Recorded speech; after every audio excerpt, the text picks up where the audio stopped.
Hello, everybody. Welcome back. 3 days in a row. Yes, we back for another live stream. Um, it's happening.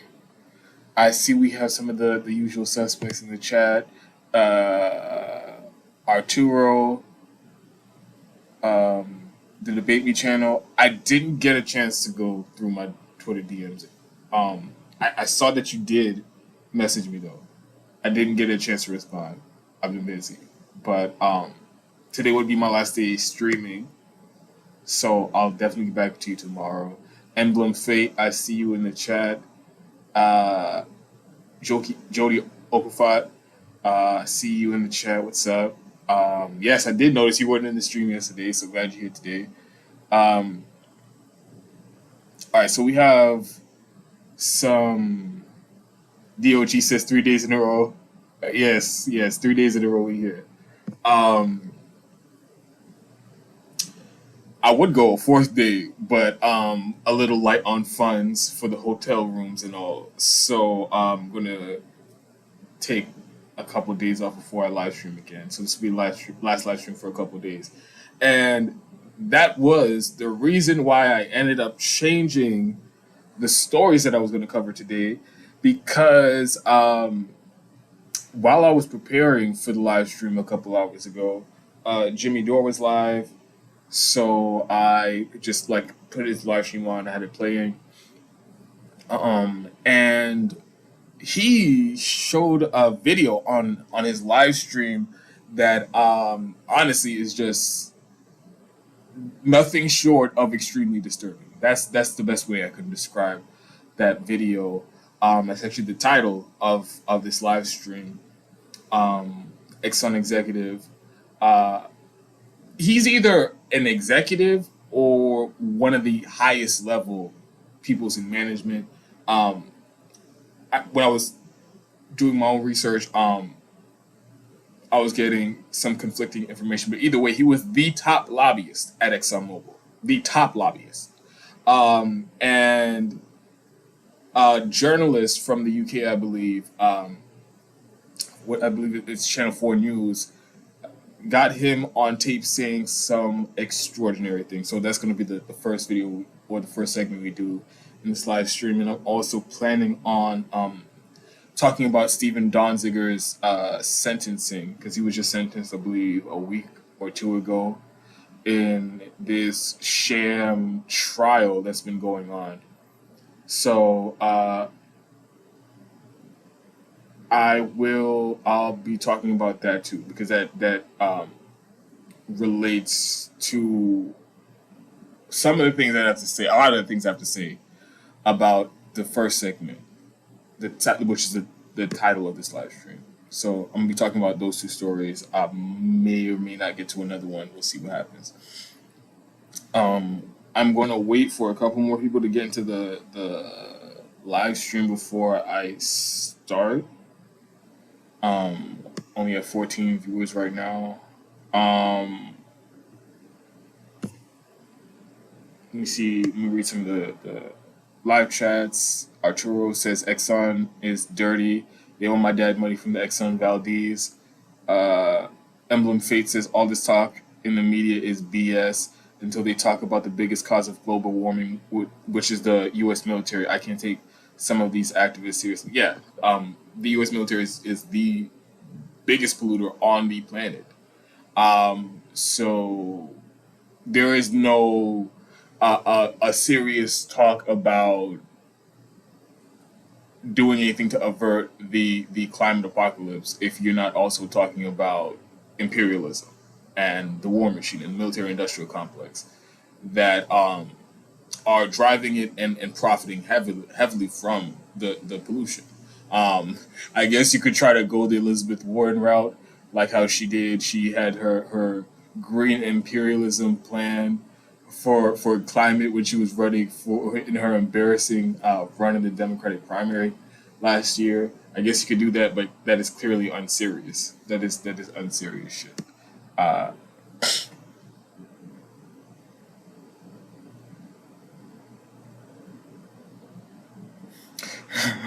The baby channel says, Jody, get your coffee. We going into midnight, ladies and gents. Yes, this is the latest I've ever started a live stream, and because, like I said, I honestly had to rearrange the entire stream because I had to talk about this video after I watched this video on Jimmy Doer's live stream. I had to talk about it, and I could not wait a couple of days until I get I'm able to get another hotel room so I could record. So I was like, all right, we're just going to have to rearrange this whole thing, and whoever makes it to the live stream makes it to the live stream.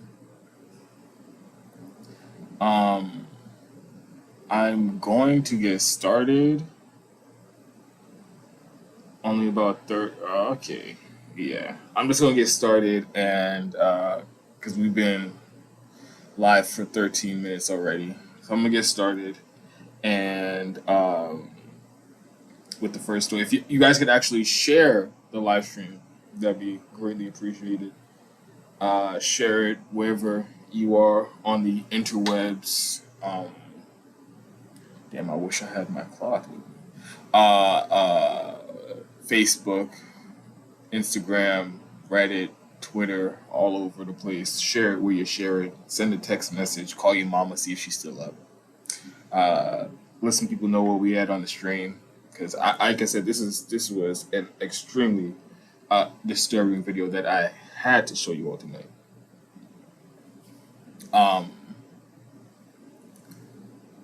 Give me 1 second. Oh, and also, before I start, you already know all the ways to help support the show. Links to, and if you want me to do another live stream tomorrow, let's get the money for a hotel room. Let's see if we can make it. Let's see if we can make that much money tonight, and then I'll live stream again for a fourth day in a row tomorrow.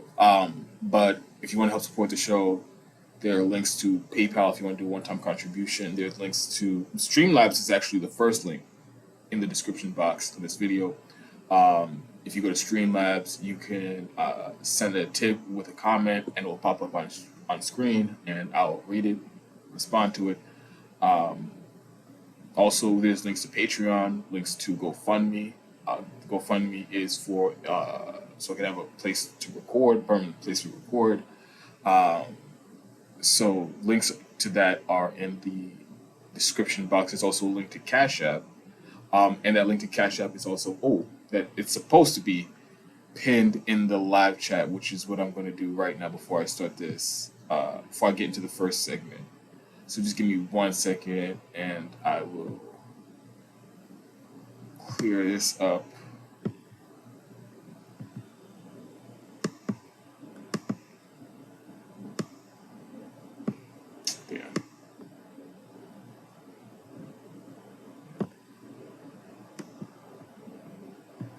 All right. Got my Matthew McConaughey going on. Yes, I'm running for governor in Texas. Okay,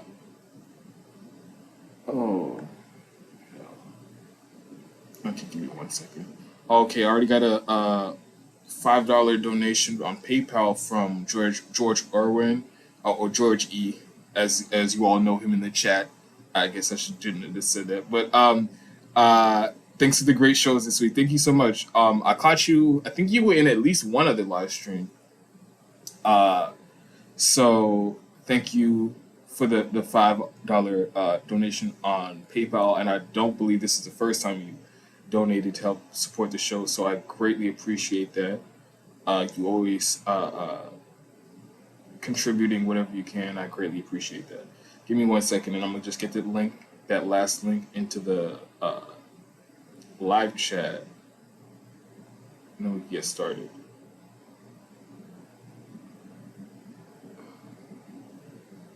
Shit.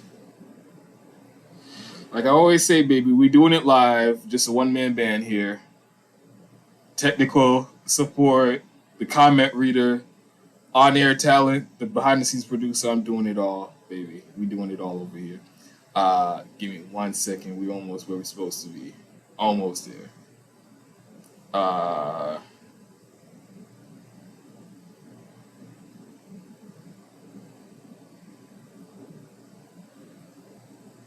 right. I'm with you. So, well, that ended up working out. Got more people in the live chat. I think some of you did share the stream, so I appreciate that. Um,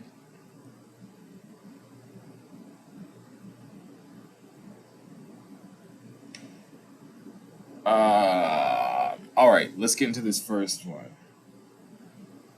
Ooh, matter of fact, I'm just going to set up the video. Uh, there we go.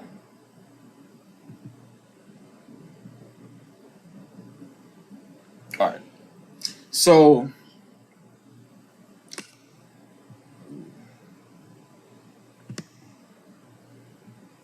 all right.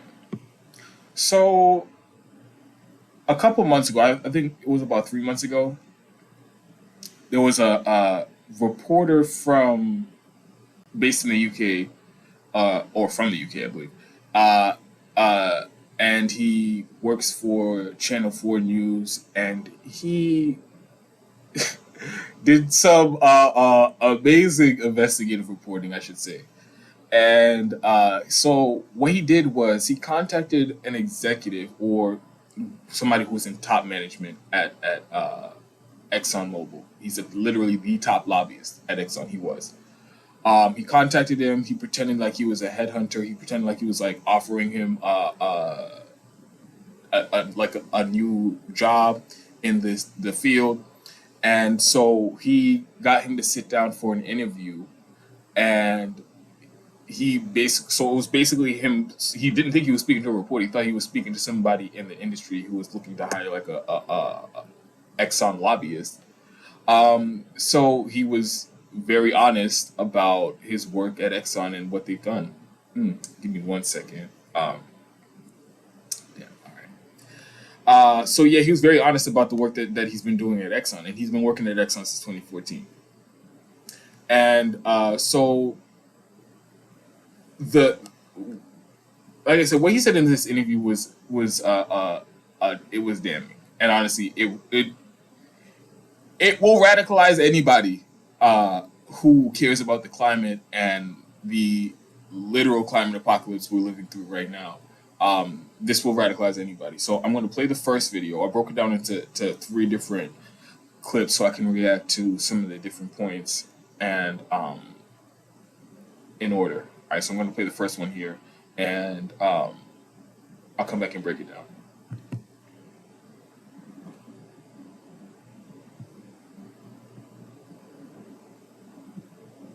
The timing's vital. What may be America's greatest chance to combat the climate crisis is going through Congress right now.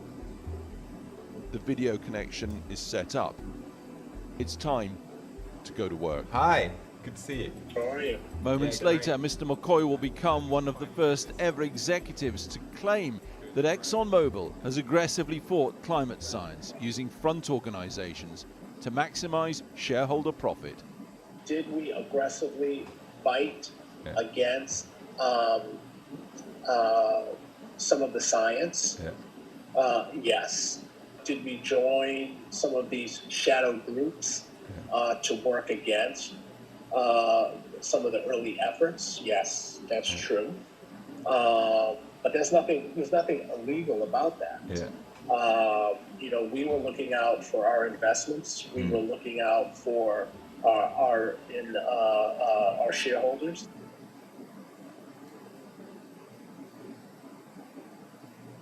All right, so there was a lot that was said in this interview that was just outrageous. That might be like one of the most shocking, because they admit that he admits that they know we're in a climate apocalypse, that literally they're they're going to end all life on this planet if they continue what they're doing. They know that. They know what the scientists are saying is correct.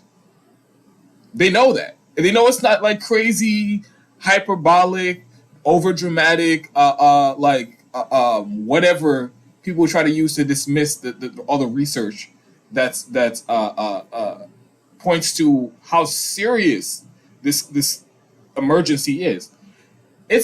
they know all of that is true, but they're actively fighting against the science so that they can continue to do what they do. And like he said there, oh, it's not illegal. We're doing it, and we're doing it to protect our investments, secure our investments, and basically for money. So, yes, the climate apocalypse is real. The climate crisis is real. And currently, we're in the middle of the sixth mass extinction event. Because during the billions of years that there've been life on this planet, or hundreds of millions of years, it's been life on this planet.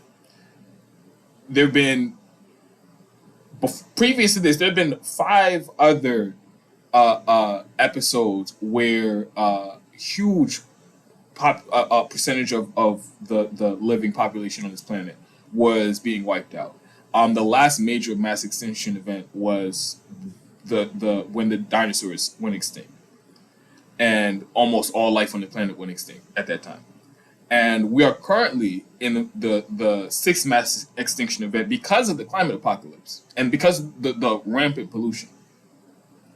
And so huge percentages of or huge numbers of species are going extinct, and giant percentages of populations of certain species are going are just dying off at a rapid rate, a extremely rapid rate.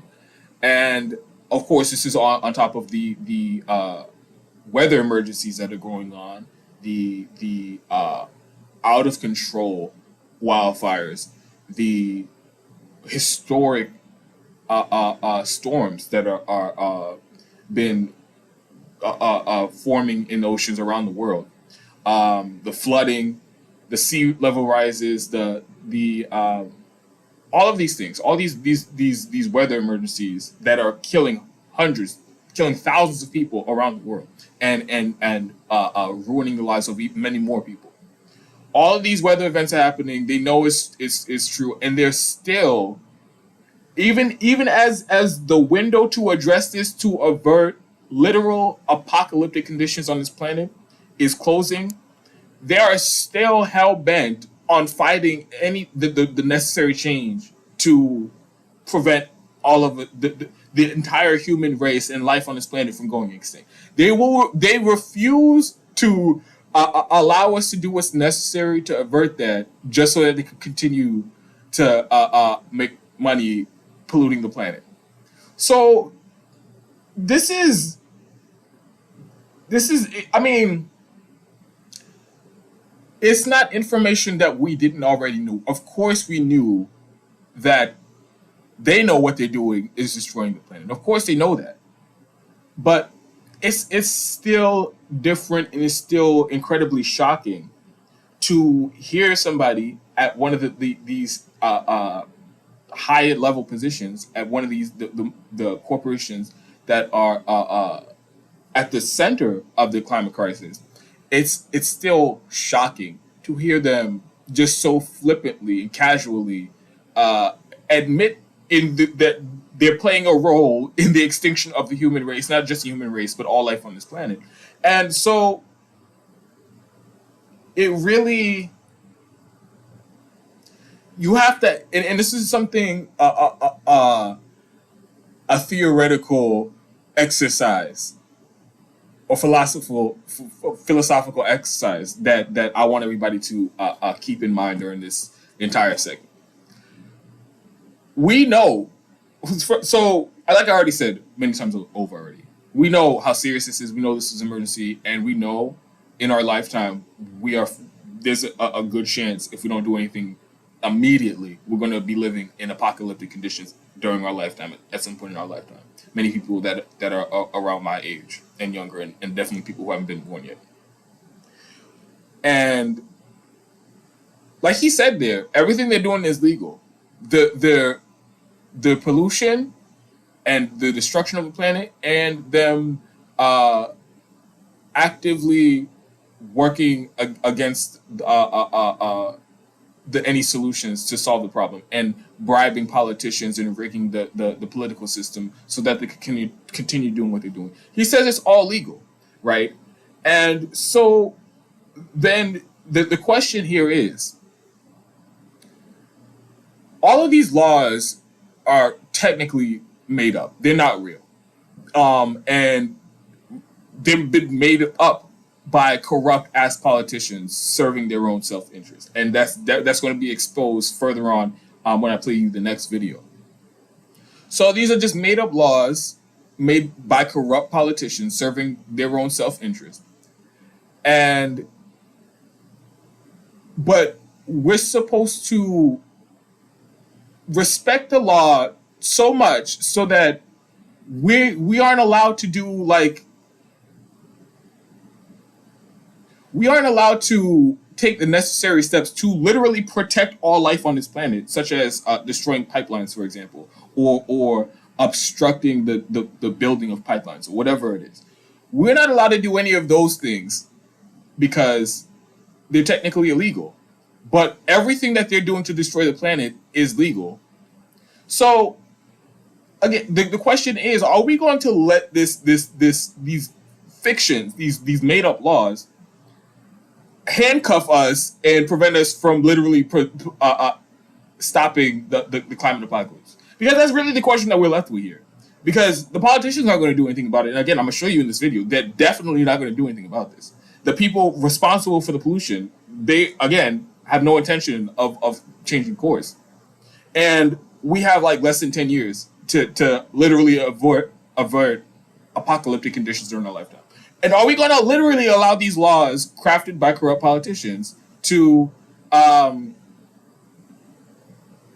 just going to sit here and watch the extinction of the human race because some law says we can't do anything about it, and they bought the judges, they bought the politicians, so we're all going to sit here and die so Exxon could make profit during these fucking end time conditions. Honestly, it's an interesting conversation. I hope you guys think about it in during this video, and I want to hear what you all think is our only option left to avert climate apocalypse. I want to hear what you think in the live chat, and I'm gonna go through it, and I want to have a open discussion about this. But first, I'm gonna play the second video where he talks about how they bribe politicians to not do anything, and they own the politicians, and they know for a damn sure they're never going to do anything about the climate apocalypse.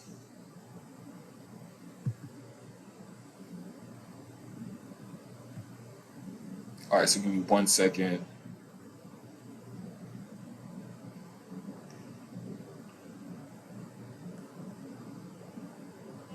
When you have an opportunity to talk to a member of Congress, you know, I liken it to fishing, right? You have bait, you throw that bait out, it's all these opportunities that you use, and to use the fishing analogy again, just to kind of reel them in, because they're a captive audience. They know they need you and I need them.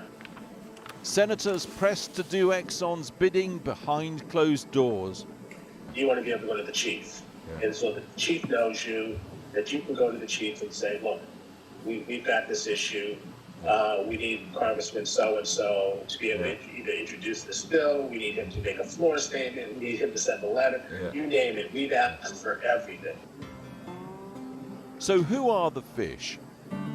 I'm Joe Manchin. I approve this act because The biggest catch, according to Mr. Coy, it's the conservative Democrat Senator Joe Manchin, who famously shot President Obama's cap-and-trade climate bill. And I'll take dead aim at the cap-and-trade bill. Joe Manchin, I talk to his office every week. He is the kingmaker, and he's not shy about sort of staking his claim early and completely changing the debate. Legal declarations show that Senator Manchin has received tens of thousands of dollars from ExxonMobil and its trade associations. Keith McCoy names 10 other senators as crucial to ExxonMobil. Senators Mark Kelly, Chris Coons, Shelley Moore Capito, Kirsten Sinema, John Testa, Maggie Hassan, John Barrasso, Steve Daines, John Cornyn, and Marco Rubio, all bar Kelly and Hassan, have taken money from Exxon totaling $117,000. We gave all these senators a chance to respond. None did so. Exxon insists our lobbying efforts are fully compliant with all laws and are publicly disclosed on a quarterly basis. Corinne Marie, I got you some stuff for your new laptop. Power station, dongle, and a hot.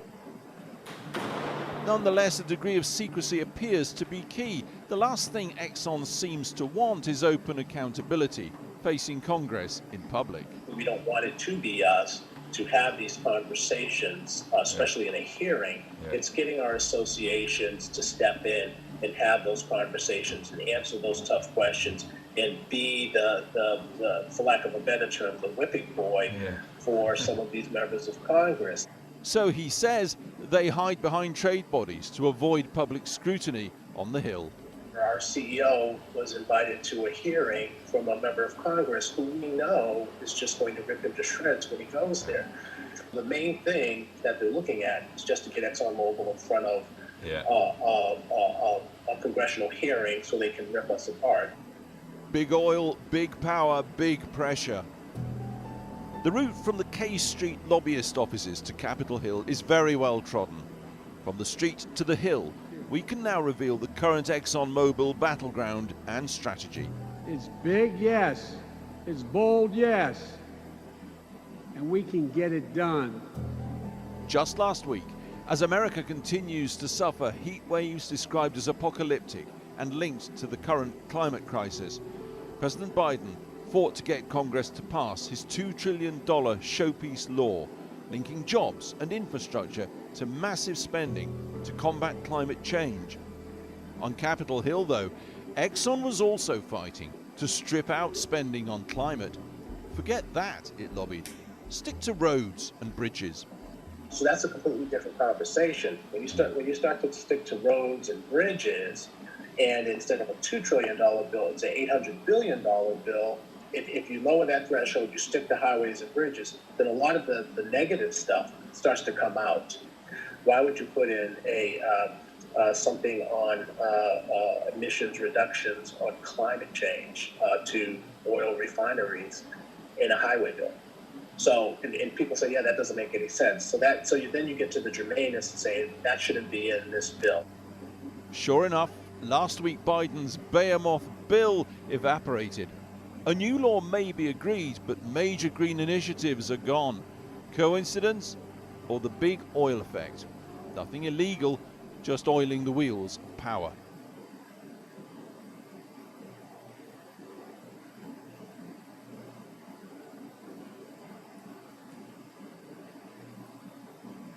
All right, so that clip was a little bit longer. And all right, so let me try to get to the do this in order. So he talks about how like they basically own these politicians. They have complete access to these politicians at all times. They're in with their chiefs of staffs and they just make a call and they whatever they want, whatever they need from them, they'll get it. One of the people that he says is biggest in the pocket of Exxon is none other than Joe Manchin. And he says that he speaks with Joe Manchin every week. Imagine, every week you are taking orders from the lobbyists at Exxon. And again, these politicians are supposed to be, they are literally the most powerful people in the country, most powerful people in the world. And it is incumbent on them, it is their responsibility to do something to prevent the extermination of the human race and all other living things on the planet. And instead, they're just all in on the grift and they're just trying to get the fat in their wallets and get well getting's good.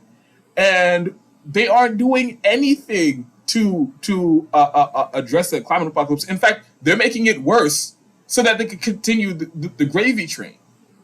And that's stunning. That is stunning. And then he lists these 10 other senators who he says are key allies to Exxon. And so 10 senators, there's 100 members of the Senate.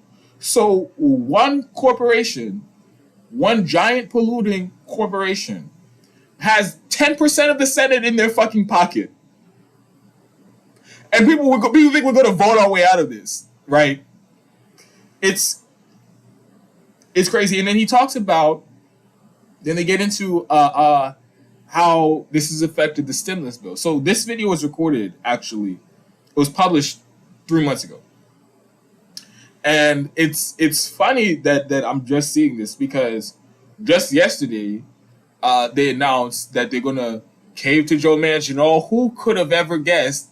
And they're taking the little flimsy, skimpy ass couple of $1 billion that they were going to spend on climate change. They're taking that out of the reconciliation bill, explicitly at the direction of Joe Manchin. So this is how it affects legislation. And I'll do some slight pushback on the reporter here because he made it seem as if Joe Biden was like actually proposing serious solutions to the climate crisis in this reconciliation bill, but it wasn't. He also was in the pocket of industry, and he was never going to propose anything to really challenge them. So he was proposing bullshit, and then his bad cop Joe Manchin comes out and demands it being even lower, and then he goes along with it. So the whole fucking political process, they are just serving at the whims of industry. And like I said, I keep repeating, to the point where they're going to allow the end of human existence for it. For fucking money. And so that they could keep getting reelected. I mean, these are the most disgusting, these are the sickest people in the fucking country. The sickest people in the world. Because they know exactly what they're doing, right? And then another point I want to make, this is also a damning indictment on Bernie Sanders and all the Justice Democrats. Because they know how dirty this, they know better than we do. Even after watching that video, they know how dirty this whole system is. They know how much Joe Biden is in the pocket. If I'm not mistaken, the fossil fuel industry was either Joe Biden's number one contributing industry or number two right after the banks, who also are in on the climate change grift or the climate the pollution grift to further the accelerate the climate crisis. They were in on it too. So Joe Biden was never going to go against his biggest donors. So they know that. And what are they doing? They're still shilling for Joe Biden. They're still pretending like Joe Biden's a good... They said... AOC literally said he's an honest actor in this whole thing. Taking hundreds of millions of dollars from the industry that is destroying the planet and proposing nothing, fuck all, to actually address it while he has a chance to, while the Democrats control House, Senate, and White House. And then the Justice Democrats, knowing how corrupt this whole shit is, they're still going to come out here and tell you Joe Biden's a good faith actor. And he's actually trying to do something about the climate. Full of shit. And Bernie Sanders, too. He knows that Joe Manchin is getting orders from Exxon lobbyists every fucking week. They're in his office giving him orders. Bernie knows this. And he won't come out and say it. He's still pretending like, oh, Joe Manchin's just he's a moderate and he's being an obstinate, and he won't say what we all know is the driver of all this behavior, rank corruption. Joe Biden won't propose what's necessary, the trillions of dollars necessary to avert climate apocalypse. He won't do it because he's corrupt. Joe Manchin wants to fight against the bullshit little skimpy ass proposals because he's corrupt. And Bernie knows all of this better than we do, like I said. And he still won't say it. He still won't come out and go scorched earth against his friends in the Democratic Party. And yes, I said go scorched earth. And yes, I said burn all the fucking bridges. Because there are a lot of people out there who think, oh, he's being strategic, right? All of them, they're being strategic, and they can't be too mean to the corrupt oligarchs who are literally marching us all to our death. They can't be too mean to them because then they won't be able to work with them later. That's bullshit. We know that's bullshit. Bernie knows that's bullshit. You're not going to talk them into not polluting the planet to all of our extermination. You're not just going to talk them into it. They already know all this information, but they're so corrupt that they don't give a fuck. So there's no talking them into it. Bernie knows this, but he still won't call for direct action, people outside their offices, people outside of their homes. He won't do it, even though that's literally the only thing to get the necessary action to avert this catastrophe. He knows it, and he won't do what's necessary. Instead, he's gonna fucking sheepdog everybody into the Democratic Party and pretend like they're actually doing anything to address the climate crisis. So here in this video, expose this top lobbyist at Exxon, expose these 10 senators as just being straight in the pocket of Exxon. Yes, that's true. But everybody else who's going along with this bullshit is they're in on the grift. They continue in the corruption too. So they don't get a pass just because you can't. Exxon isn't directly naming them as their accomplices and partners in crimes, but they know what's going on, and they're still not ringing the alarm and telling everybody how corrupt this entire system is. So I have another video, and this is the last video on from this investigative piece, and so I'm gonna play that video and then I'm gonna come back and break it down.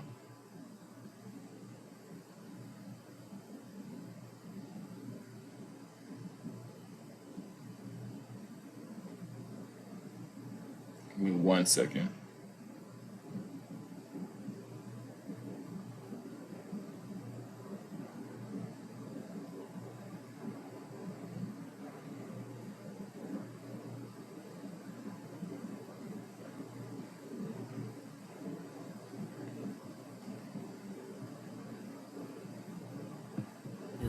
Recent academic studies show what Keith McCoy alleges is the wider Exxon strategy. Say one thing in public, do another in private. For example, it says publicly it supports a carbon tax. Keith McCoy says privately that's just PR. Nobody is going to propose a tax on all Americans. And the cynical side of me says, yeah, we kind of know that. But it gives us a talking point that we can say, well, what is ExxonMobil for? Well, we're for a carbon tax. And why? Because they're confident it'll never happen in America. No, it's not going to. A carbon tax isn't going to happen.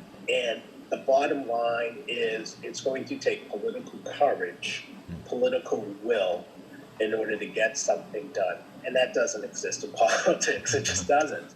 Exxon told us for more than a decade it's supported an economy-wide price on CO2 emissions. We're working on ways to provide energy while addressing the risks of climate change. Take electric cars. It's all about doubt and delay.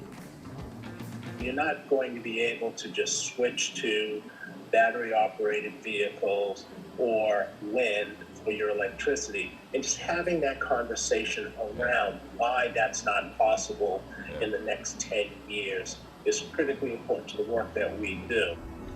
But science is screaming at us that we do not have 10 years. Delay, doubt, deflect, the classic hallmarks of modern-day climate crisis denial. And ExxonMobil's alleged involvement in that is thus revealed from the inside tonight, straight from the horse's mouth.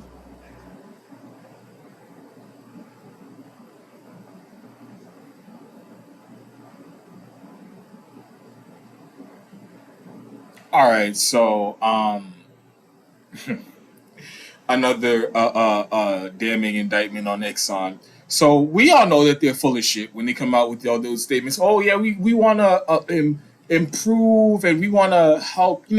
We believe in climate change too, guys. We're proposing solutions. That's what we're spending all this money lobbying politicians for. We're lobbying them so that we can work together to address this climate crisis. That's what they always. That's the PR. That's the spin that they've been trying to put out recently, because it's becoming increasingly more untenable to pretend like this isn't an issue.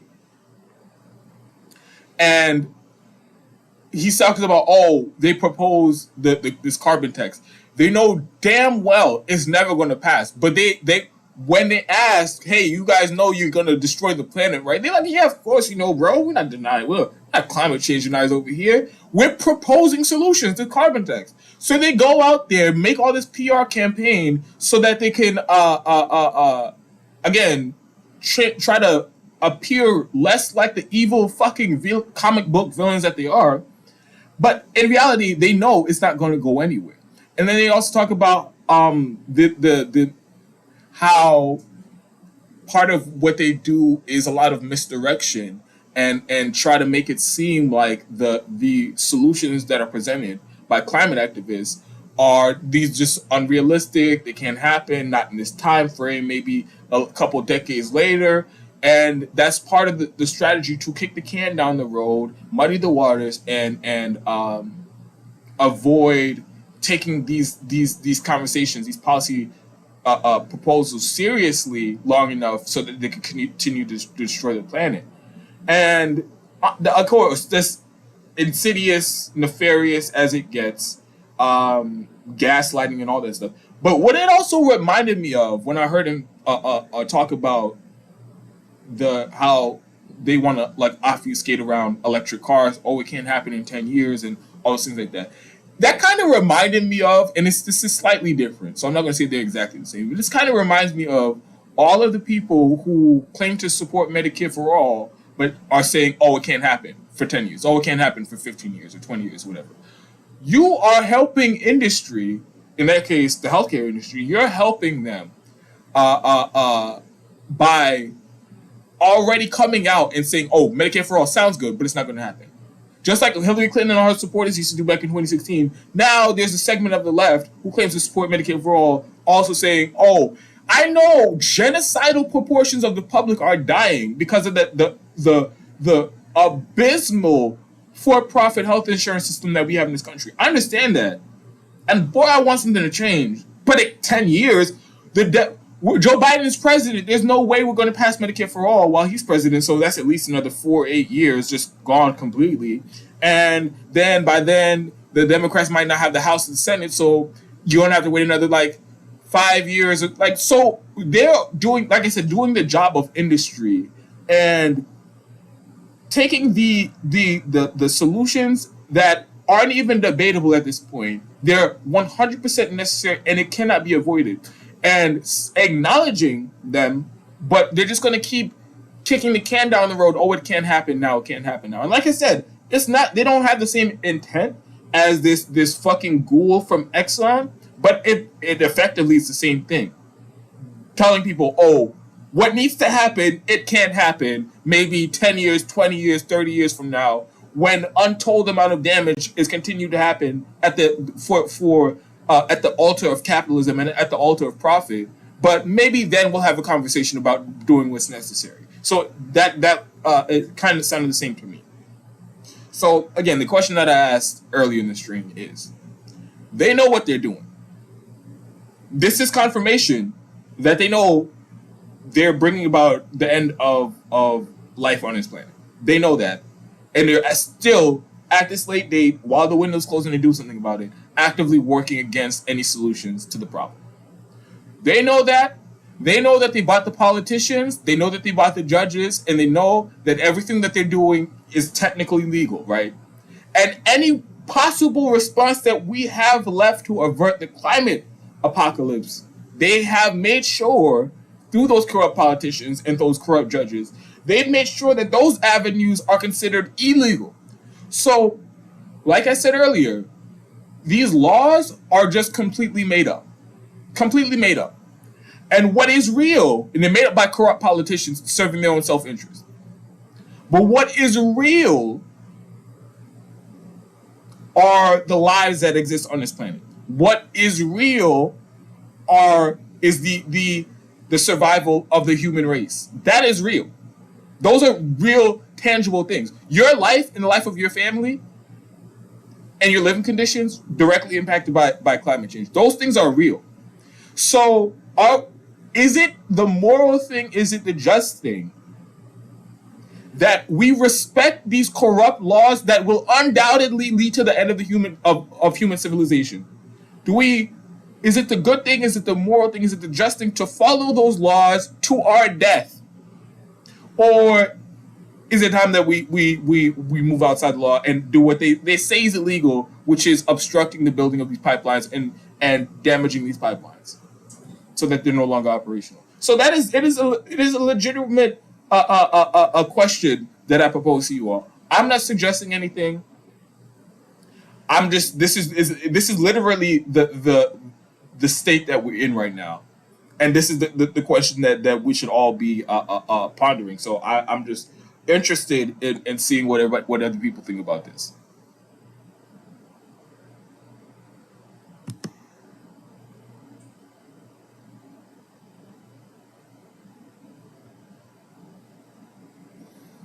So I'm going to the chat right now. Give me 1 second.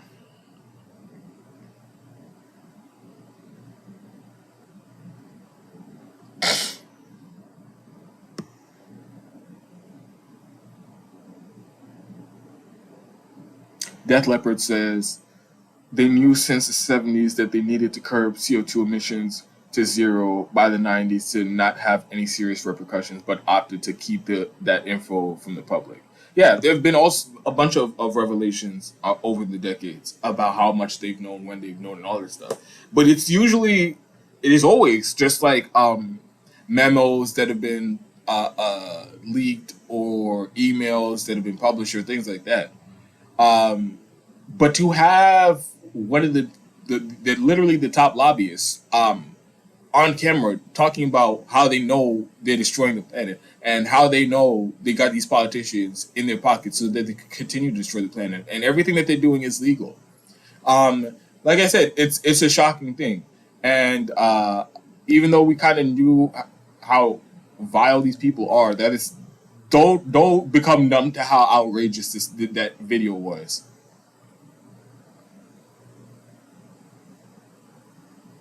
Oh, I see Sonito is talking about asking if I saw a comment and if YouTube deleted it. What I noticed the other day was there are a bunch of comments that are being held for review. So YouTube just automatically puts some comments, like they don't, like if I were to look for comments on the video, it won't show up. I'd have to like specifically go through a filter and try to find those comments.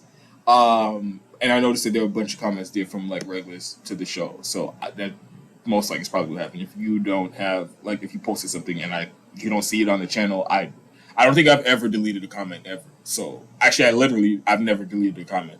So if you posted something and it's not there, it definitely wasn't me.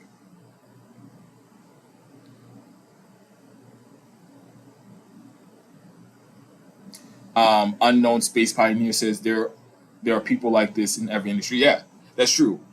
Every single industry is exactly like this. With the climate apocalypse, or with the energy industry, they're the ones who are literally playing with the existence of the human race. So it's particularly gross seeing how much influence they have over politicians. But any industry you can think of, the healthcare industry, politicians are just as much in the pocket. Wall Street, financial institutions, real estate, the military-industrial complex, they are complete. The whole system is corrupt. And again, like we just did this fun video about this one industry. This is about one company, actually, and how much they own Congress and the Senate. Actually, it was just the Senate. So, like this whole electoral process, these politicians, they're never going to do what is necessary when it comes to climate change, when it comes to the healthcare crisis, when it comes to the homelessness and the real estate crisis in this country, the endless wars. They're never going to do what is necessary, what the moment requires on their own. They will only do it when they're forced through direct action. And I will never be budged from that. Zani2 says, anyone that tells me that blocking traffic to pipeline is illegal, I say, well, going into segregated restaurants was also illegal. Well, say sorry, kids, couldn't save the planet because Ordinance 6294. That's exactly what I'm saying. There have been times in history where the laws were clearly unjust and they were corrupt and they were terrible for society, and people had to push back against that. And we're at that point with the climate crisis. Again, with these pipelines, we're just going to sit here and watch them destroy. We're going to sit here and watch them kill us, literally kill us and our families and our future generations, and not do anything about it because some laws told us to. I mean, again, I can't imagine trying to explain this to children 30 years from now, 40 years from now. Yeah, we could have done something, but like you said, Ordinance 6294, man, sorry, you're going to die. You're going to die a horrible death, and we're probably going to be eating bugs and dodging fire tornadoes and unprecedented hurricanes and water shortages for the rest of our lives. But, man, those laws at the time, we couldn't do anything about it. That is not a compelling argument to me.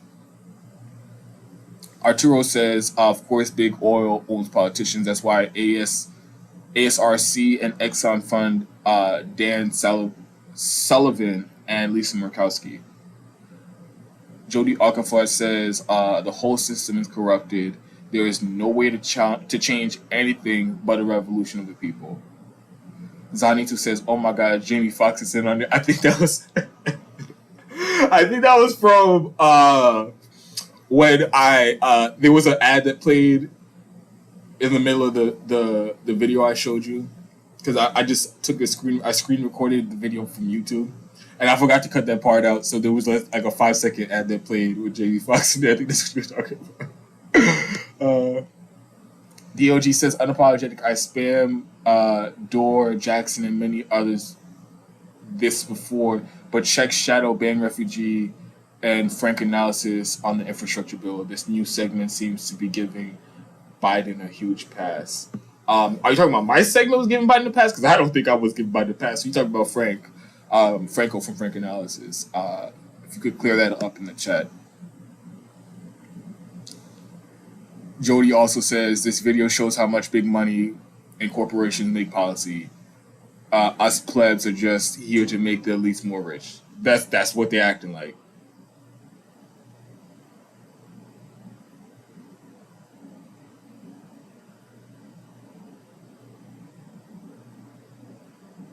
Henry Covert says, Dontel, you're, as always, dead on 100%, especially about Bernie.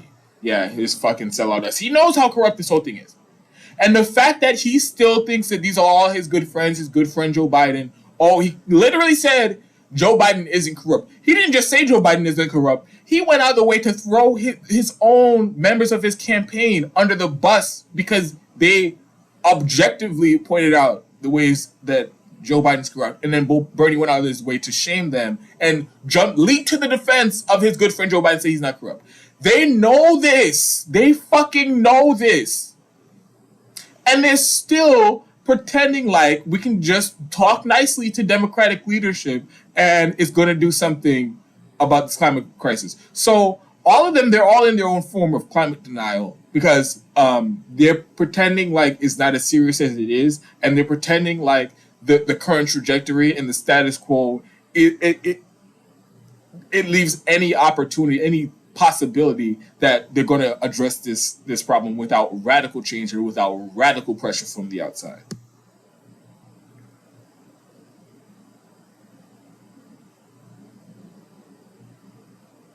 Zanisu says they are literally laughing in our face about political courage existing. How does anyone still believe in electoralism anymore? Yeah.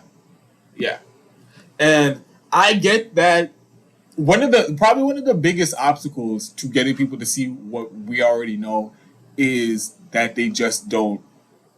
We can't confirm that they've seen all the information that we've seen, all the videos that I've shown you, all the segments that I've covered. We can't some of them who follow politics, there's no excuse. They should definitely know this. But regular people, they don't see what we're seeing. But as for the people who follow politics and do this for a living, the fucking journalists and the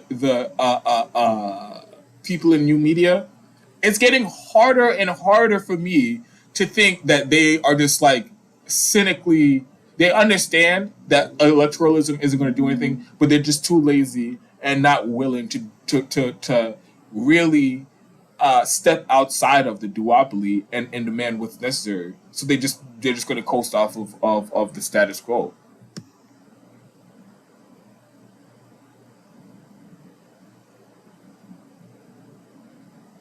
Zanisu says, I voted pretty hard before lots of times. Like I bet the hell out of the handle. Didn't make a difference. Yeah. But Zanito, let me just say that. Let me urge you, let me implore you to try it one more time in the 2020 midterms. Can you please vote extra hard in the midterms? And maybe they won't all sentence us to death for the corporate overlords, profits.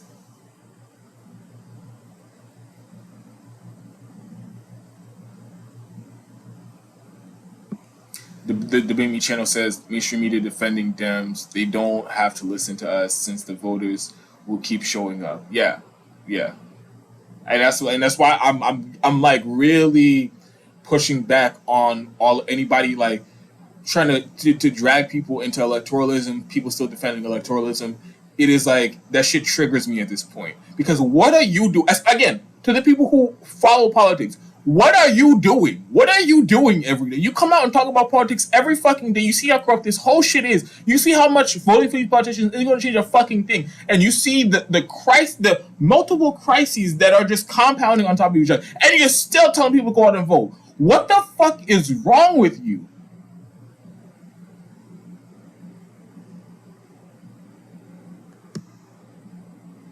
Sorry, I was a little worked up there. Chris H says, I saw this Exxon report on Jimmy Dore. This mess is abysmal. Yeah, like I said, I had the Jimmy's live stream playing while I was preparing for to do my own live stream later tonight. And when I saw this, I had to rearrange the whole fucking show. And it took me, that's why I ended up doing it so late, because it took me so long. I had to rearrange the whole show because there was no way I was going to talk about this video. And like I said, this might be the last live stream I do for a couple of days. So I was like, no, I'm not going to wait. I'm just going to do this shit tonight. So, shout out to Jimmy for putting me onto this. Because this video's been out for 3 months and I haven't seen a fucking peep about it anywhere. Wendy Melly says, do you live in Cali? No, I do not. I live in Florida. Basically the California of the East Coast.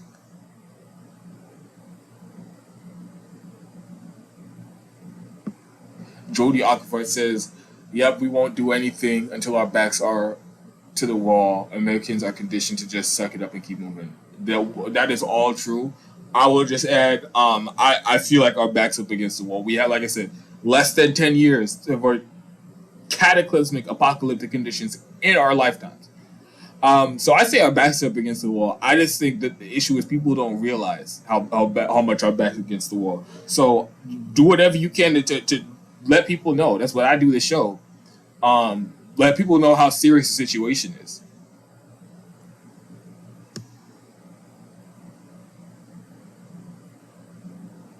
DOG says, oh, the clip that I showed. Yeah. And it was rubbing me the wrong way. I was thinking about even just cutting it out, but it wouldn't have been like a smooth transition. The flow wouldn't have been smooth. So I was like, all right, I'm gonna just leave it in there, but let me just make sure I check this shit, because he sounds like he's buying into the bullshit that Joe Biden actually wants to do something about climate, as if he's not fucking one of the ringleaders in all of this shit.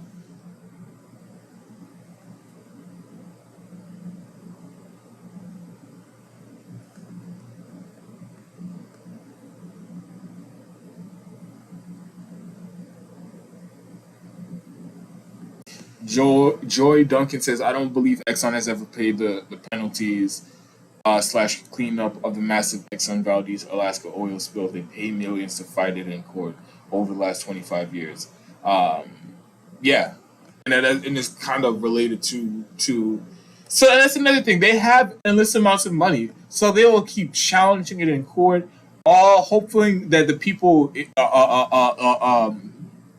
suing them, hopefully they just years and years go by, most of them die off, and the rest of them just don't even feel like fighting anymore. That's what they're banking on. Even if they're dead fucking wrong, they know they're wrong. They just have the money to stretch it out for decades and decades, so they just get away with it.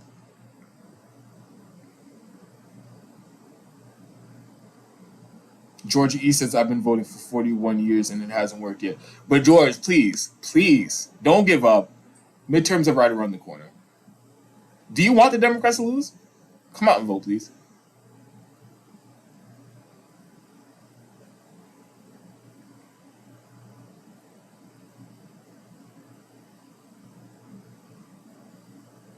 Death Leopard says, damn, if you live in or near Philly, you could use my studio for live streams and raid my fridge. That's a very generous offer. I appreciate that, Death Leopards, but nowhere near Philly right now.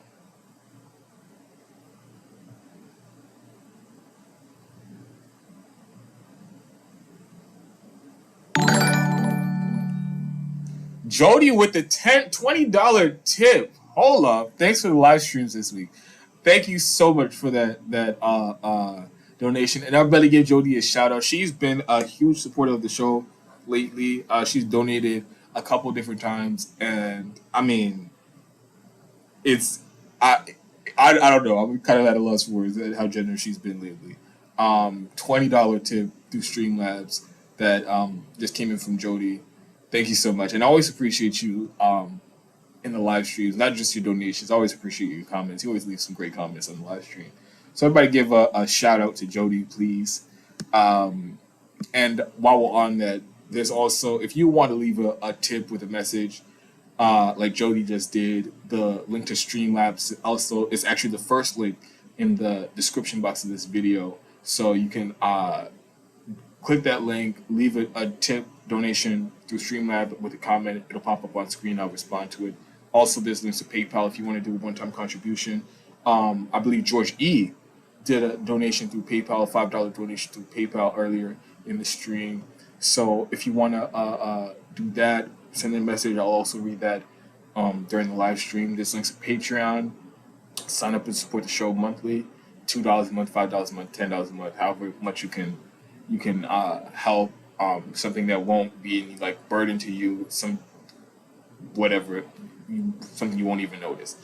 So the link to Patreon is in the description box, and my patrons have been a huge support, a huge help to this channel. Also, this link to GoFundMe, so I can get afford an apartment, so I can have a regular place to record, because I've been recording out of hotel rooms. Logistically, it has been a nightmare. Cost-wise, it has been equally a nightmare. It is not an ideal situation. I prefer to have a regular place to record. So if you guys can help me out, donate to the link to GoFundMe that's in the description box. It's also a link to Cash App in the description box, and that link to Cash App is pinned in the live chat. Let me just read a couple more comments before I get to the next story. Mayville Jones says, hey, Florida boy, you're going to make it to Jimmy Dore's show on Wednesday and Thursday. I'm going to try, but it's a drive from Jacksonville. Oh, yeah, he's in Dania Beach. It's like close to Daytona. I will not be able to make it. I really would like to, but money situation, like I just said, I definitely don't have the funds to do that. It would be great. Jimmy hasn't been to Florida in a while, so and his live shows are pretty fire, I've heard. So I'll likely be missing these live shows. I will hopefully make it to one sometime in the future. And I'm trying to get on Jimmy's show. I DM'd Steph from the show, his wife and producer of the show. I DM'd her a couple days ago. It was over a week ago, I think. I was trying to get on about the article that I wrote. They got busy and I haven't messaged them back, but that is definitely on the to-do list. We were trying to set something up, but they were out of the studio for a week, and then I just haven't heard back since they came back to the studio a couple days ago. So I'll give that some time, but that is definitely on the list.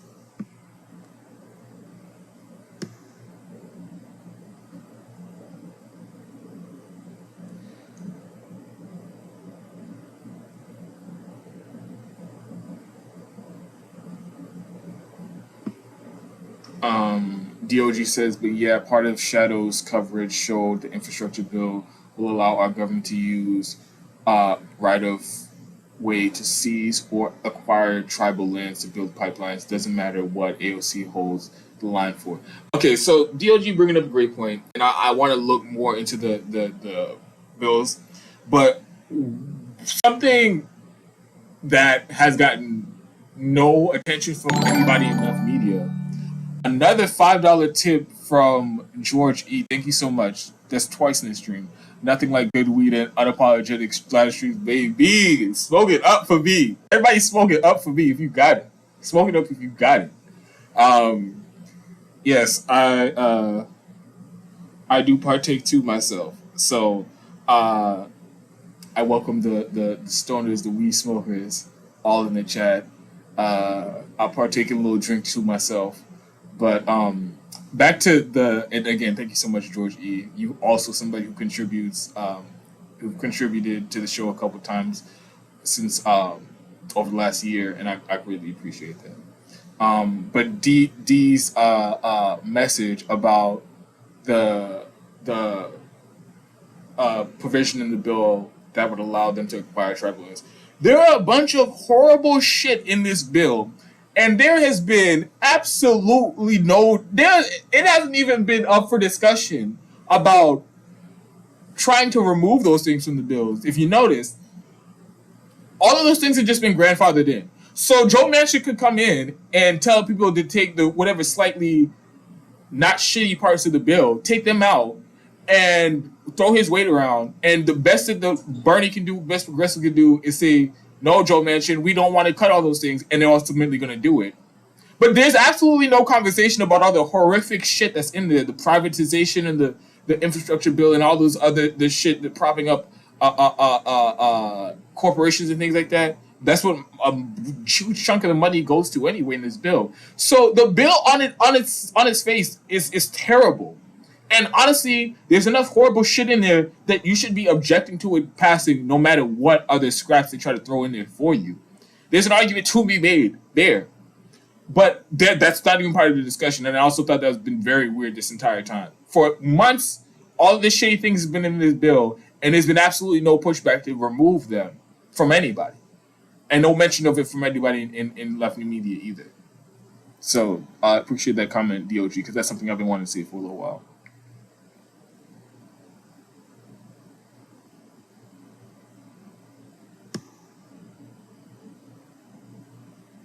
Jody says I got paid. Thank you so much for spreading the sugar and sharing the wealth on this side, Jody. If it was payday recently.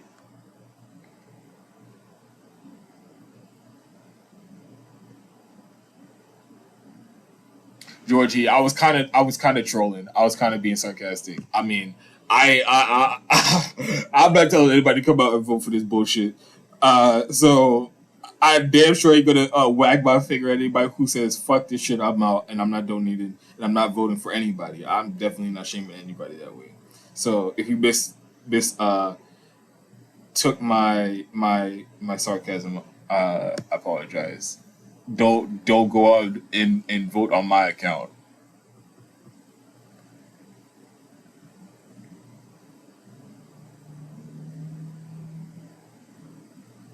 Okay, all right. I gotta get on to this next story because I gotta get on to this next story. So many fucking comments, so many great comments, and I do want to respond to all of them, but I'll be here all night, and I actually have to go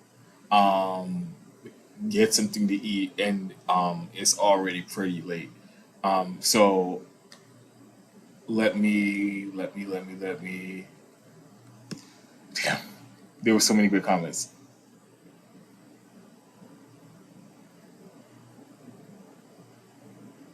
Thank you for that comment.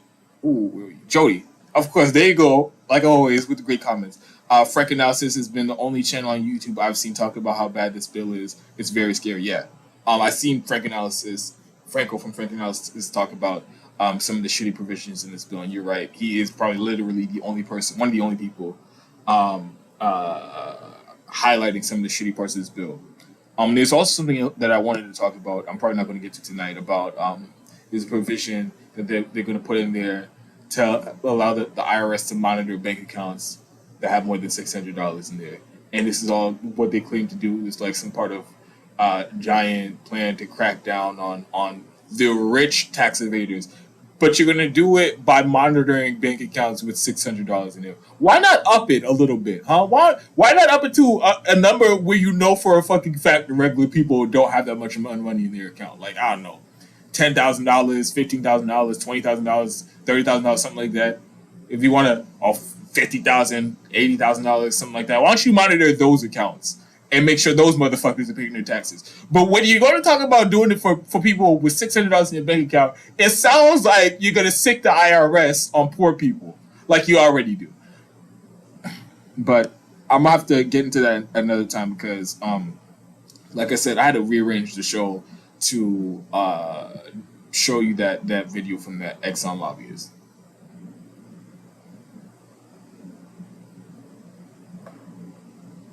Arturo says, I'm also going to do a video exposing Gavin Newsom for being funded by Big Oil. I will welcome that video, and I hope everybody in the live chat goes and checks that video out when Arturo posts it.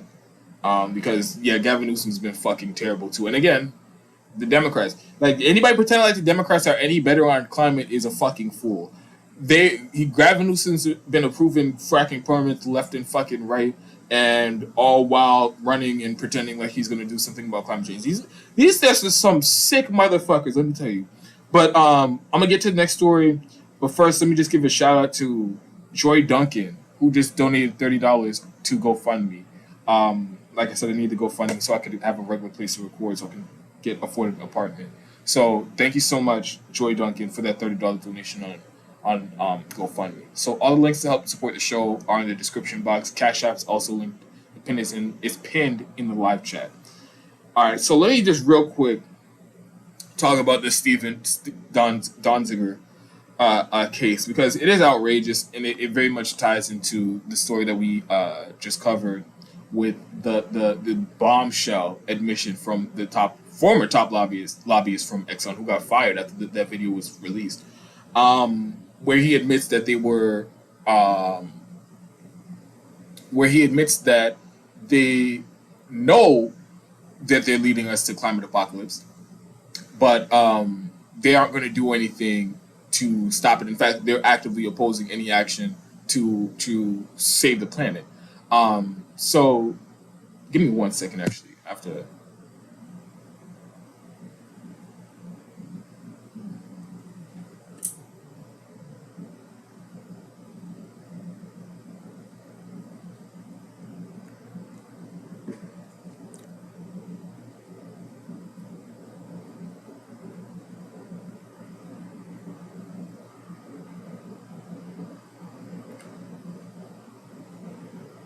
Lips is getting a little dry in this motherfucker.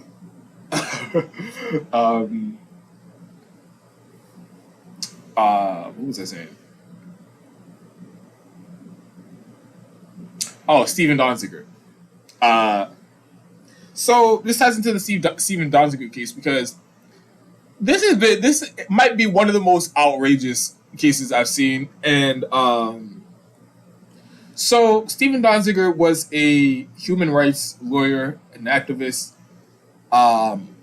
challenging power, all things that any self-respecting lawyer who understands how corrupt the system should be doing. Instead of serving corporations, he was working on behalf of the people being screwed by the corporations. And the biggest case that he was a part of, why am my mind blanking? The biggest case that he was a part of was this, when he sued Chevron on behalf of farmers and indigenous people in Ecuador. He sued them because Chevron had been dumping billions of gallons of oil and toxic chemicals in these people's land, and the usual side effects from things like that: reckless corporate abuse of people. There was increase in birth defects and increase in cancers and death and chronic disease and all those things. Their lands were destroyed, of course, and all that. So, on behalf of 30,000 people in Ecuador, Stephen Donziger sued Chevron for compensation. He won the trial. I believe it was a $10 billion settlement. Well, they settled, I think. So the trial didn't end. So they settled, they admitted what they did, and $10 billion. Well, actually, no, I think it did come down to a ruling. But either way, they have to pay $10 billion to they have to pay $10 billion to the people who sued them, the indigenous people in Ecuador. And because of that, in retaliation, Chevron went balls to the wall after Stephen Donziger, personally. And so what had happened was a judge who is part of the Federalist Society. And for those of you who don't know, it's a list of, it's an organization of a bunch of right-wing, lunatic, conservative judges who the Republicans always, they go to these lists of Federalist Society approved lawyers and judges, and anytime there's an opening on like for a judge position, they'll nominate one of them, a judicial position. They'll nominate, or they'll put all their weight into trying to get somebody on that list into the position, onto the bench. Like they did with Brett Kavanaugh, and I believe Neil Gorsuch was on the list for the Federalist Society, and all these other most of the judges are right wing. But so there was a judge, and they ruled that Donziger was first Chevron demanded that Donziger hand over his notes on, or hand over all of his documents that from on the trial, all his documents, which would have included privileged conversations between him and his clients, which is unprecedented. So he said he wasn't going to do that without a court order. And then the judge put him in contempt, which is bullshit, because he said he would do it if there was a court order, but there was no official court order. And so the judge put him in contempt. And because of that, the contempt charge, he's been on house arrest for over 2 years. 2 years. I believe he got disbarred over this. Oh, and by the way, I skipped this part, shouldn't have. So the Federalist Society takes a whole bunch of fucking money from Chevron, right? So this judge has a financial conflict of interest, or some kind of conflict of interest, between Chevron and the Federalist Society, which they're a member of. And so the judge puts him Stephen Donziger in contempt for not handing over privileged documents, which he shouldn't have. And what normally happens with a contempt charge, you'd have to have a prosecutor bring the charge and try the case and prosecute whoever they're claiming is in contempt. The Department of Justice declined to do it. So the judge appointed a private law firm to try Stephen Donziger. This law firm represents Chevron. So Chevron is prosecuting a human rights lawyer in a sham case, a sham trial, with a judge that's also on the take. And because of that, the whole thing has been a fucking sham from the beginning. And like I said, 2 years of his life has been spent on house arrest over bullshit. In retaliation, because he won, he took on Chevron in court, and he won on behalf of the people that they poisoned. And his punishment is being disbarred, which is a huge thing for a lawyer to be disbarred. You spend your whole fucking life trying to go to law school, graduating law school, building your career as a lawyer, and then to be disbarred, that means you can't practice law anymore. So they take his license over this, and he's been sitting in his fucking on house arrest, similar to how Julian Assange was sitting locked up in the Ecuadorian embassy on house arrest for 2 years, over 2 years now. And just last week or the week before, the judge on the take, and by the way, there was no jury in this trial. The judge waived his right to have a jury at the trial off of some bullshit rule that's apparently been used a lot lately, where the judge can deny somebody a right to a jury trial if they agree to limit the prison sentence to 6 months. And so the judge agreed to limit the sentence to maximum.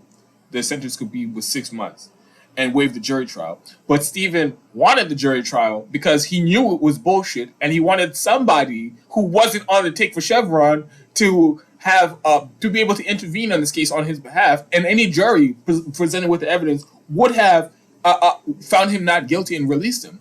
But again, the judge waived the jury trial, and then stretched this motherfucker out over 2.5 years while this man's been sitting on house arrest, locked up in his apartment in New York. And then now rules on the contempt charge finally 2.5 years later, and finds him guilty, and then sentences him to 6 months in jail. So, and he doesn't get time served for the 2 years that he was waiting on house arrest for the verdict and sentencing. So they're trying to take 3 years of this man's life because he challenged Chevron over there polluting and destroying the lives of thousands and thousands of Ecuadorians. And the entire legal system is going along with this fucking sham. So, like I talked about in the before I get there, actually, this is what they do to anybody who challenges power. This is how they respond to anybody who takes it upon themselves to actually push back against the fucking oligarchy and the corporate state that we live, the corporate-owned society that we live in. Anybody who decides to push back on that on behalf of regular poor people being screwed, they will unleash the hounds of hell on you in retaliation. And like I mentioned earlier, this is very similar to what happened with Julian Assange. Truth teller, somebody who's on the right side of history, publishes documents on war crimes to the U.S. government. And it's not the war criminals in prison. It's not the war criminals who had their lives destroyed. It's not the people on fucking tape murdering innocent civilians, whoever saw the inside of a courtroom.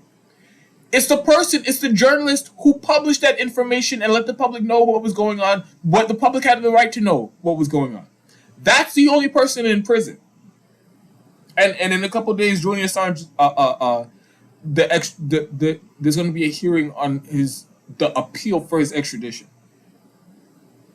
And this is what they do to truth tellers. And that's exactly what's happening with Stephen Donziger. And this is gross. And like I mentioned in that video I did about the Exxon lobbyists who exposed what they actually know, and how much they know they're contributing to the climate apocalypse, and how much they're actually fighting any action to avert catastrophe. Well, and he said in that video, everything that they're doing is legal. The pollution and all of the bribing politicians to not do anything about it, all of it's legal. So, and again with this Stephen Donziger case, one can argue everything that they're doing is technically legal. They might violate some ethics rules or some things like that, but I don't think that there's been any laws broken.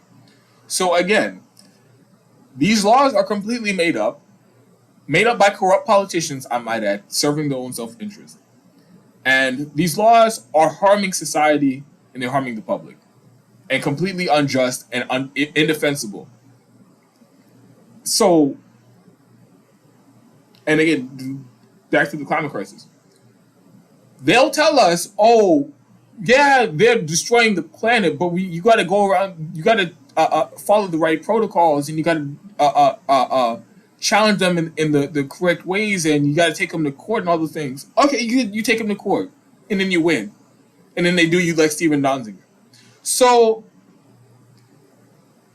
more and more, it just seems unrealistic to rely on politicians, to rely on the legal system, to rely on judges, the courts, to do anything to save humanity. They're not going to. They're all in on the fucking grift. So again, what options do we have left? Because you take them to court and they do you like Steven Donziger. They will ruin your life, lock you up, and take your law license. And again, we have like 8 years left to do something about this. And this is how hard they're fighting over a law. It wasn't even to like shut the corporation down or anything like that. It was a $10 billion settlement, and they have the money. But in retaliation, they're going to do Steven Donziger the way they're doing it. So, and you think they're just going to roll over some type of legal challenge or some type of legislation to actually put them out of business? No, they're fucking not. And like I said, we have 8 years. So how we get out of this, I'm interested in hearing what you guys think. But I definitely want to talk about that Steven Donziger case because it's outrageous. And he's appealing it, but the way that the legal system works, his appeal won't even be heard until after his sentence. So this whole shit is fucked. You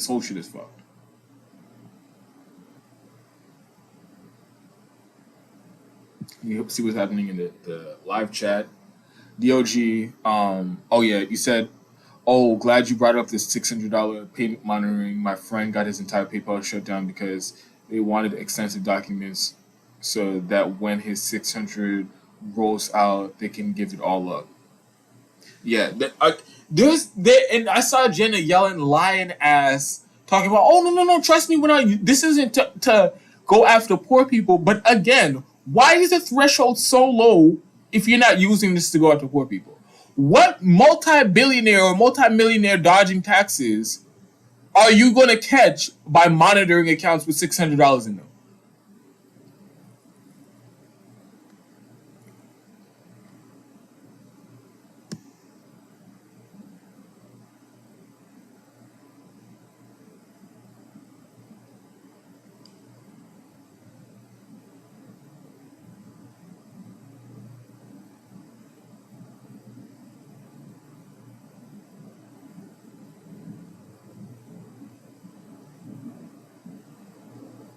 Zanisha says, if a rich, white, Ivy League educated lawyer, Donziger, can't get a trial by jury, you know that little things in the Constitution, what shot do we have in the legal system if targeted? Yeah. And he's mentioned that they do those they like the judge would do that exact thing thousands of times throughout the year. It's done thousands of times in this country. People are denied their right to a jury trial, and we have no idea how like outrageous the situation is in each of these cases. If it's outrageous as in the Steven Donziger case, but either way, they're denied their right to a jury trial, which is crazy. And through this fucking loophole that, oh, if we're going to limit it to 6 months, motherfucker, you know what 6 months in prison does to somebody? If, like, first of all, their life is derailed. He already is disbarred over this, and who knows what could happen to him in jail or in prison. So like, and then when you get out, you have that on your record. So to say like, oh, trust me, fuck your constitutional rights if we only limit it to 6 months, that makes absolutely no fucking sense. And as far as regular people in the justice system, they get screwed horribly. I actually wanted to I'm interested in going to law school to honestly do work similar to like Steven Donziger, but even with like criminal defense, because there are a lot of people who like they say, oh, you have a right to representation and all this stuff, and if you don't have a right, like if you don't have the money to afford a lawyer, you get like a public defender and things like that. But the public defender system is so overwhelmed that like sometimes there will literally be one attorney be like in charge of over 100 cases or something like that, or dozens of cases, and a lot of the times they're overworked, and sometimes they're not that great lawyers, and people's whole life be ruined because they don't have good representation, and sometimes they'll even be railroaded because they know that they aren't going to get good representation. So the prosecutors will come to them and be like, "Hey, man, you can either take this to trial and lose and get like 20 years, or you can take a plea and do 5 years." Even if they're not guilty, they just have no a way of defending themselves. So the system is incredibly rigged, especially if you're poor and you don't and you're a person of color. So yeah, they do a Steve Donziger like that. They'll do other people way worse.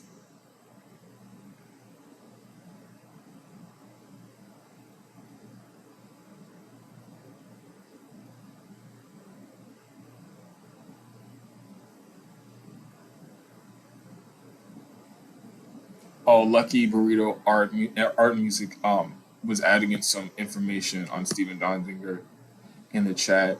They demanded his computer and phone, and that would have violated attorney-client privilege. And he also mentions how Steven was asking for a trial from the Department of Justice. Yeah, some of this was information that I.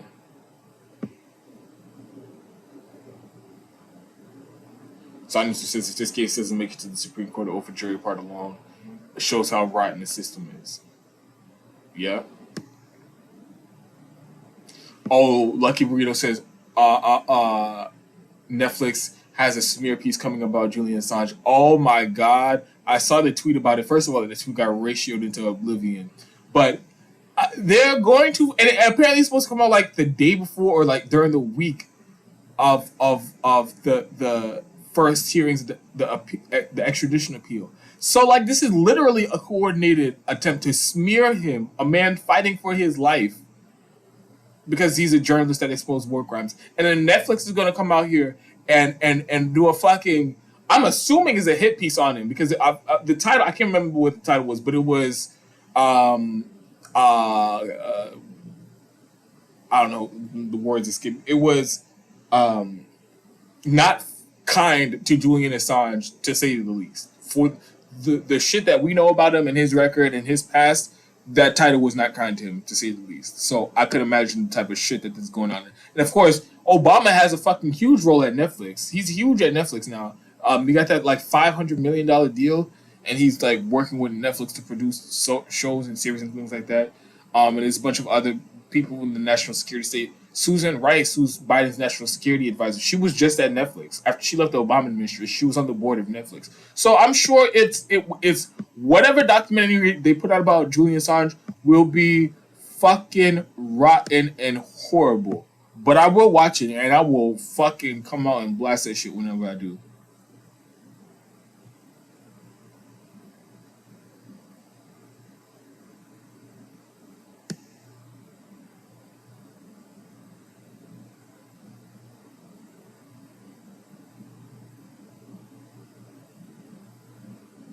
Jody says, "Wow, I had no idea he was disbarred. This will prevent any lawyer from taking on corporations." Yeah, it's fucking crazy. This whole thing is fucking crazy. Jody also says they purposely underfund public defenders, free prison labor. Yeah, they do purposely underfund public defenders. So honestly, what I would like to do is start a law firm of like some fucking dream team lawyers, like the best in the field, some of the best public defenders I could find, and start this law firm and try to like crowdfund it or something, where people don't have to worry about paying for their lawyers, and lawyers don't have to worry about like being overworked or anything like that, so that they could do like public defenders work. And I also want, there needs to be like serious reform to the public defender system, and they need to multiply the amount of funding that they give to these public defenders office, at least match what they give the district attorney's office. because the district attorney has unlimited amounts of money to prosecute people, and people don't have money to defend themselves from the district attorneys, which just sounds like a whole fucking nice recipe to lock people up.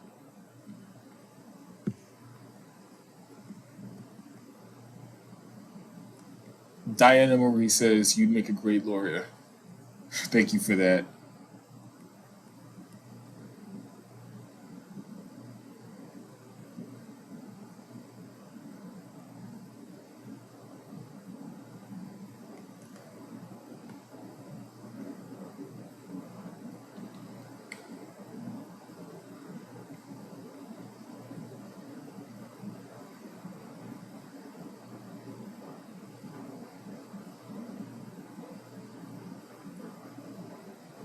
Zanito says Netflix ass orange. I think that's what they called it.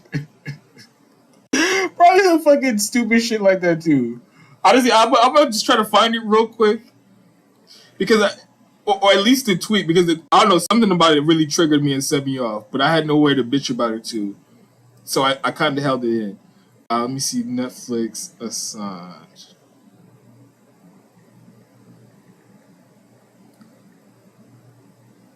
And that shit got ratioed. Oh, that's what it's called. It's called We Steal Secrets. The story of WikiLeaks. That's what the Netflix documentary is called. We Steal Secrets. So the what that should just give you some insight on what to expect from the documentary.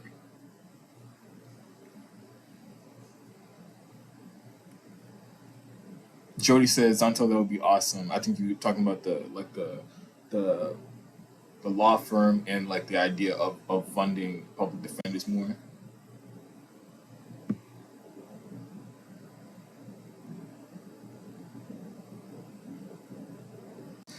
Name is Mike says the Donziger case makes no sense to me because it makes my head hurt because it makes no logical sense to me.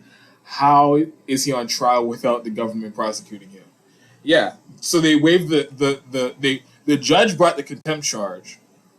The prosecutors declined, and apparently there's some sort of law loophole or whatever where the judge could then appoint some random fucking lawyer to prosecute them. But it just happened to be that they appointed the law firm that represents Chevron. Okay. Zanito says, we steal secrets. Yep, definitely should have called it Assange. Zanito with the jokes in the chat. Give me 1 second. Like I said, I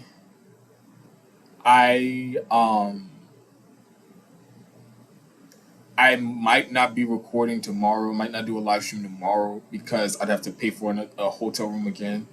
And light on funds and all those things. I said if I got enough money in the chat, during this live stream, I'll do it.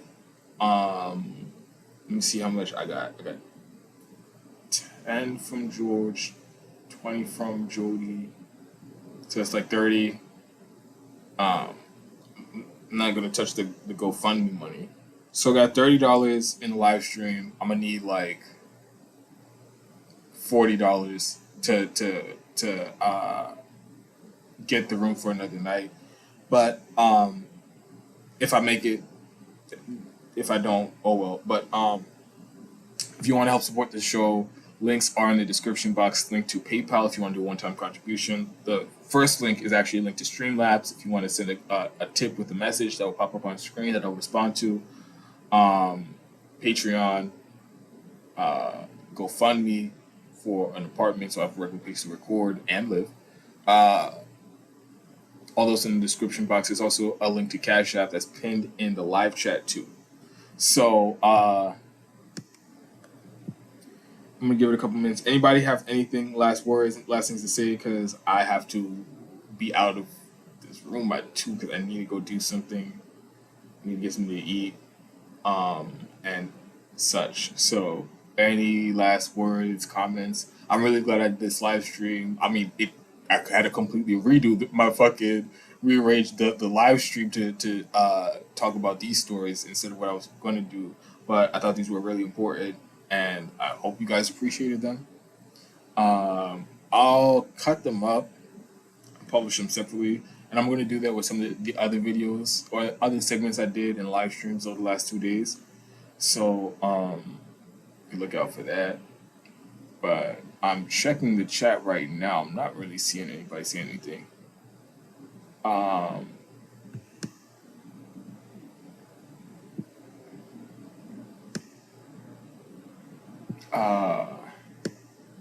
I know there's a delay, so I'm just gonna give it a couple more minutes, and then I'm gonna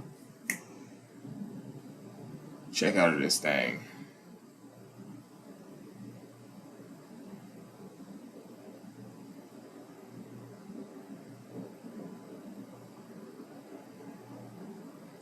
Zanitu says, "Can you please check on my comments in YouTube jail, even if you don't release them?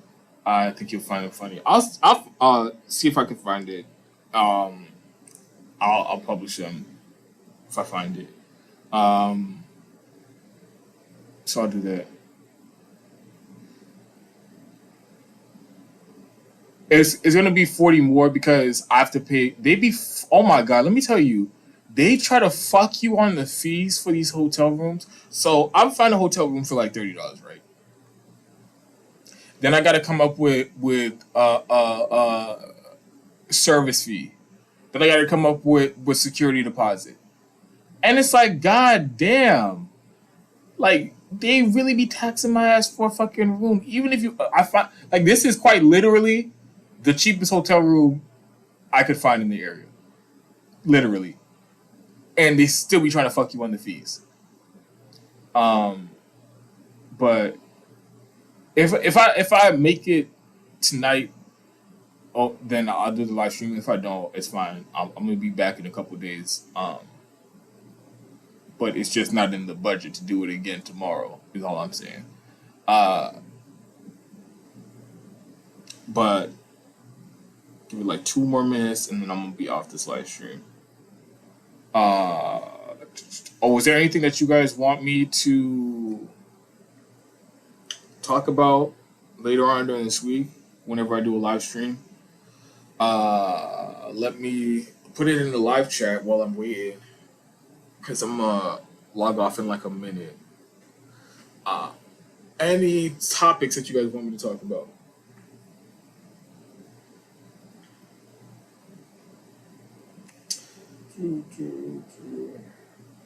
How long ago? An hour and 50 minutes. Yo, I swear sometimes I'll be like, yo, I'm gonna come out here, I'm gonna just try to make it quick, I'm gonna do like an hour live stream. That has never fucking happened once. Always like hour and 40 minutes at least.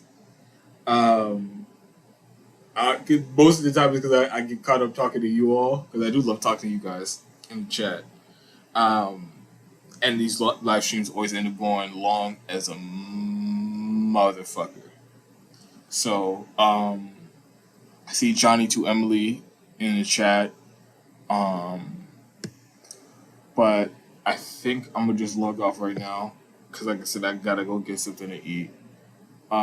Jody Okafor says infrastructure bills. That's a long discussion though. I am going to talk about the infrastructure bill again. I'm definitely going to talk about the $600, the little $600 shit that they're trying to slip into the provision they're trying to slip into. What the fuck was that? Oh, George E says $5. Here's a few bucks for some fries. Thank you so much again for the generous donation, George E. $5 for some fries. Fries might be like literally the only thing on the menu at this time. So I appreciate that so much, George. But Jody, I will be talking about the infrastructure bill. Definitely about that $600. There might be other things that I end up talking about, like how they caved exactly how we said they were going to cave. That's all possible. But there's definitely going to be another segment on infrastructure. George E just sent a small Streamlabs. Yes, thank you so much. I appreciate that. Popped up on the screen and everything. Zani2 says, hey, remember October 15th general strike fixed everything? Neither do I. Look, I think it was loosely planned, to say the least. There are a bunch of strikes happening. They're not organized, and they honestly, the demands aren't what they need to be. And my guess is those strikes are going to end over some bullshit agreement they make with management that ultimately is nothing serious. So that's how I think all them strikes are going. That's the trajectory, the normal trajectory of strikes. But there does seem to be a extra level of heat to these ongoing actions that are going across the country. So we'll see what comes of that. But there does need to be like some real organized protest by labor if we're going to do anything. Or when I say workers need to be in the streets, fuck union leadership. Fuck waiting for them to give the order. Fuck waiting for their approval and for them to do the whole go through all the red tape and fuck them and their status quo defending bullshit. People get in the streets, do them fucking wildcat strikes everywhere. Fuck. Y'all got me worked up real quick. Okay, so that's the end of the live stream, everybody. I will see you again most likely in a couple of days. Y'all already know the deal. Stay unapologetic. Descriptions in the live chat, in the description box. I'll see you again next time. Jody, George E, Zani2, everybody who's still left. Name is Mike. All y'all. Keenan. Everybody, I'll see y'all when I see you.